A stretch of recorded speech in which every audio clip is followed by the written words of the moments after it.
di sini saya akan mempresentasikan materi 14, yaitu manajemen insiden keamanan. Sebelumnya perkenalkan, nama saya Latifah dari ini 233140701111101 dari kelas T4L. Di sini saya dengan judul ulasan dan implementasi manajemen insiden keamanan berdasarkan ISO dan IEC 27035 dan NIST SP 861. Yang pertama saya akan membahas tadi kasus nyata, yaitu serangan ransomware terhadap Bank Syariah BSI di Indonesia. Kejadiannya itu pada 8 Mei 2023. Sebelumnya saya akan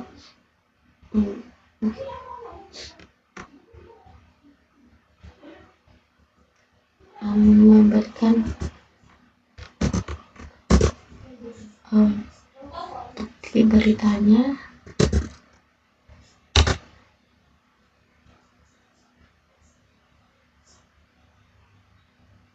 Nah, bisa dilihat nih, pada pertengahan Mei 23, Bank Syariah Indonesia BSI mengalami gangguan layanan yang diduga dengan serangan ransomware.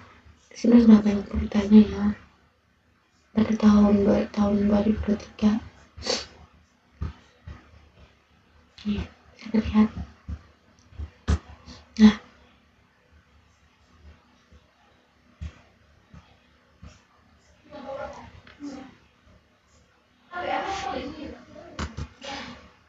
kronologi singkatnya itu pada Mei 2023, Bank Syariah Indonesia mengalami gangguan layanan nasional.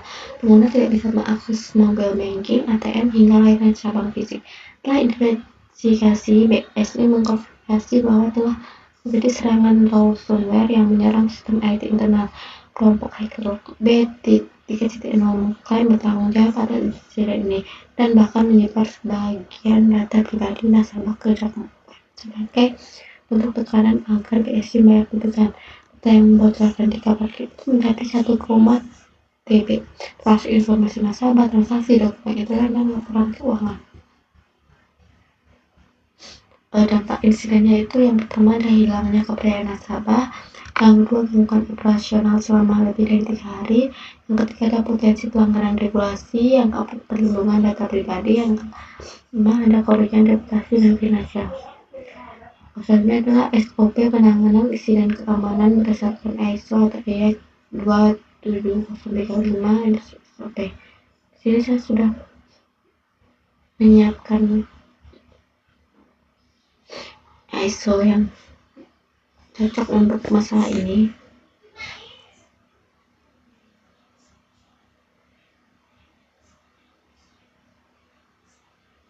Di sini saya akan membacakan untuk judulnya SOP penanganan insiden keamanan informasi berdasarkan ISO atau IEC 27035 NIST SP 8. Disusun oleh tim keamanan informasi. Untuk nama organisasinya tergantung organisasi. Ini editor pada 16 Juni 2022. Selanjutnya untuk kata pengantarnya, Puji syukur kami banyakkan kehadirat Tuhan Yang Maha Esa, karena dengan rahmat dan karunia-Nya dokumen operasional produksi atau isu penanganan insiden keamanan informasi ini dapat diselesaikan. Penyusunan SOP ini dimaksudkan untuk memberikan panduan sistematis dalam menangani insiden keamanan informasi yang terjadi di lingkungan organisasi dengan mengacu pada standar internasional ISO 27035 dan NIST SP 861. Diharapkan SOP ini dapat membantu seluruh pihak yang terlibat dalam menangani insiden secara tepat dan efektif sehingga meminimalisir dampak terhadap operasional organisasi. Kami menyadari bahwa SOP ini masih perlu terus evaluasi dan dikembangkan sesuai dengan perkembangan teknologi dan dinamika ancaman keamanan informasi. Oleh karena itu, masukan dari berbagai pihak saat kami harapkan demi kesimpulan dokumen ini. Semoga SOP ini bermanfaat bagi seluruh pihak dalam upaya menjaga keamanan informasi. Nama pengarang sebagai daftarnya. Untuk daftar ini sebenarnya singkat, yaitu bertujuan ikut definisi singkat tim tanggap insiden, tahap menangani insiden, terus seperti preparation, declaration, containment, error, recovery, reporting, analysis, landed. Lainnya untuk tujuan.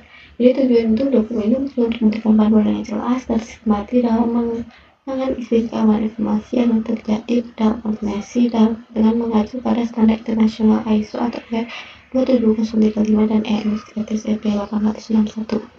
Untuk ruang lingkupnya itu SOP itu mencakup proses dari deteksi insiden, laporan, analisis, penanganan, pemulihan, pelaporan, dan pembelajaran pasca insiden. Untuk definisi singkatnya yaitu yang pertama, insiden keamanan informasi yaitu kejadian atau serangkaian kejadian yang dapat membahayakan kerahasiaan integritas dan ketersediaan informasi organisasi. Tim tanggap insiden TIRT adalah tim khusus yang dibentuk untuk merespon insiden keamanan. Containment yaitu proses membatasi dampak insiden. Eradication adalah proses menghapus penyebab insiden. Recovery yaitu proses pemulihan sistem ke kondisi normal dan aman. Untuk tim tanggap insiden itu ada tim ini terdiri dari perwakilan divisi IT, keamanan informasi, divisi hukum, manajemen. Untuk tugas tim itu yaitu menjalankan SOP, melakukan koordinasi lintas divisi, mengambil tindakan cepat dan penanganan insiden. Tahapan penanganan insiden yang pertama adalah preparation, itu membentuk tim tanggap insiden, menyusun dokumen rencana penanganan insiden, melakukan pelatihan dan simulasi secara bertahap, mengidentifikasi aset kritis dan risiko potensial, menyediakan alat monitoring seperti IDS, SOP, dan server. Untuk detection dan analisis itu mendeteksi insiden melalui IDS atau laporan pengguna, mengidentifikasi faktor serangan dan sistem terdampak, menganalisis lokal aktivitas sistem, mengklasifikasi insiden berdasarkan dampak dan urgensi, mengacu pada kriteria confidentiality, integrity, dan availability. Untuk containment dan eradication dan recovery-nya itu isolasi sistem pertama dari jaringan, notifikasi sistem backup jika diperlukan, eradication itu hapus malware dan komponen terkait update sistem dan perbaiki celah keamanan. Untuk recovery-nya itu memulihkan sistem dari backup terpercaya, verifikasi sistem sebelum diaktifkan kembali, pada sistem untuk akses mendirikan pasca pemulihan. Untuk reporting dan selanjutnya itu dokumentasi insiden secara lengkap, waktu seperti penyebab, dampak, dan biaya, simpan laporan repository internal, evaluasi efektif insiden, dan revisi dan perbaiki berdasarkan hasil evaluasi. Itu terbentuk itu dengan SOP ini diharapkan semua pihak terlibat mampu menangani insiden keamanan informasi secara profesional, efektif, dan SOP ini harus menjadi pedoman utama yang dikaji supaya secara berkala. Jadi ini tuh masih versi awalnya, jadi itu masih bisa dikembangkan dan lebih dibuat rinci lagi.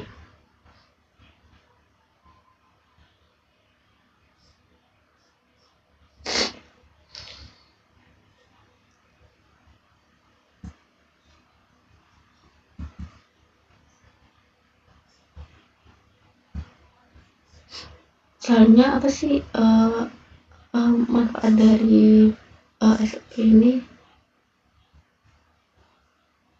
Itu bagaimana SOP ini dapat memitigasi dampak dari insiden. Yang pertama itu mengurangi durasi downtime. SOP memungkinkan isolasi cepat sehingga penyebaran ransomware bisa dibatasi dalam hitungan menit, bukan jam atau hari. Yang kedua itu menjaga kepercayaan publik, yaitu respon tersebut dan pelaporan transparan ke kepanikan nasabah serta menunjukkan akuntabilitas organisasi. Soalnya mempercepat recovery, backup yang tervalidasi sebelumnya disiapkan di tahap preparation itu mempercepat proses pemulihan layanan. Soalnya itu mengurangi pelanggaran regulasi dengan dokumentasi yang rapi, organisasi yang dapat menunjukkan kepatuhan terhadap regulasi perlindungan data pribadi.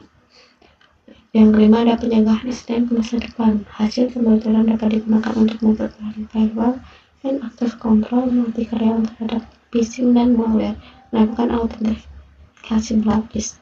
Untuk kesimpulannya, insiden BS ini menunjukkan bahwa ransomware bukan hanya masalah teknis, tapi masalah manajemen risiko yang harus diantisipasi dengan pendekatan menyeluruh. Dengan menerapkan ISO atau IOP 27035 dan SOP 861, organisasi tidak hanya mampu merespon insiden, tapi juga mengubahnya menjadi momen pembelajaran untuk memperkuat sistem keamanan di masa depan. Terima kasih.